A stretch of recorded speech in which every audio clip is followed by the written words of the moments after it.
بسم اللہ الرحمن الرحیم نحمدہ و نصلی علی رسولہ الکریم۔ صحیح البخاری کتاب الغسل باب 1 الوضوء قبل الغسل حدیث نمبر 248۔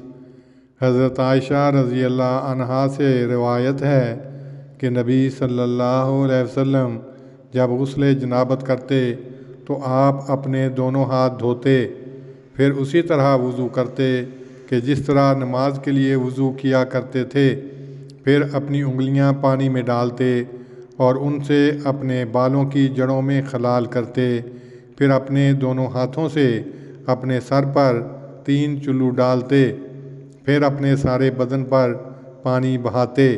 اسی باب کی اگلی حدیث 249 ہے، جو حضرت ابن عباس رضی اللہ عنہما سے مروی ہے۔ حضرت ابن عباس رضی اللہ عنہما نے حضرت میمونہ رضی اللہ عنہا نبی صلی اللہ علیہ وسلم کی بیوی سے روایت کی۔ وہ کہتی تھیں کہ رسول اللہ صلی اللہ علیہ وسلم نے جس طرح آپ اپنی نماز کے لیے وضو کرتے تھے وضو کیا، مگر پاؤں نہیں دھوئے، اور آپ نے اپنی شرمگاہ کو دھویا اور اس آلائش کو بھی جو آپ کو لگ گئی تھی۔ اس کے بعد آپ نے اپنے اوپر پانی بہا دیا، پھر آپ نے دونوں پاؤں کو ایک طرف کر کے ان کو دھویا۔ یہ ہے آپ کا غسل جنابت۔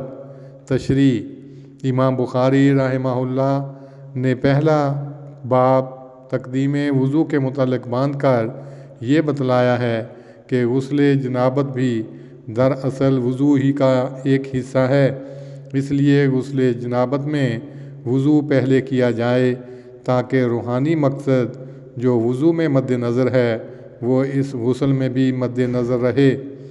یتوضأ کما یتوضأ للصلاۃ، یعنی آپ صلی اللہ علیہ وسلم نہانے سے پہلے اسی طرح وضو کیا کرتے تھے جس طرح نماز کے لیے، خواہ نہانے کے بعد آپ نماز پڑھتے ہوں یا نہ۔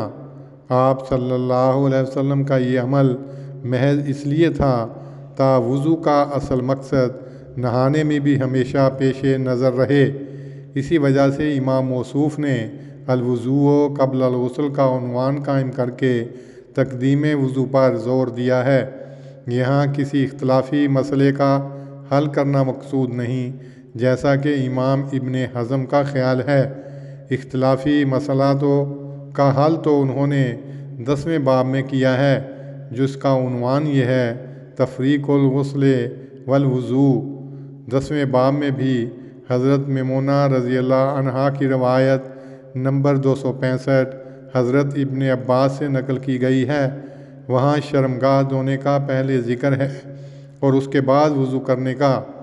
روایت میں یہ جزئی اختلاف محض راویوں کی وجہ سے پیدا ہوا ہے، ورنہ دراصل ترتیب یہی ہے کہ آپ صلی اللہ علیہ وسلم پہلے شرمگاہ کو دھوتے اور پھر وضو کرتے۔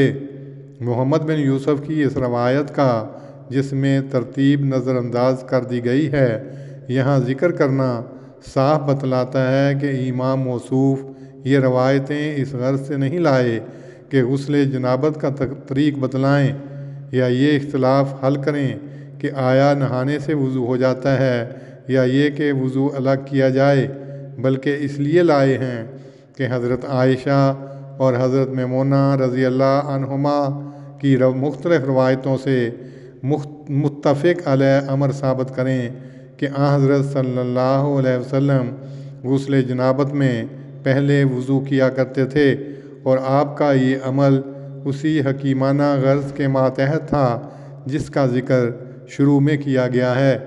اللہم صلی علی محمد وعلی آل محمد کما صلیت علی ابراہیم وعلی آل ابراہیم انک حمید مجید۔ اللہم بارک علی محمد وعلی آل محمد کما بارکت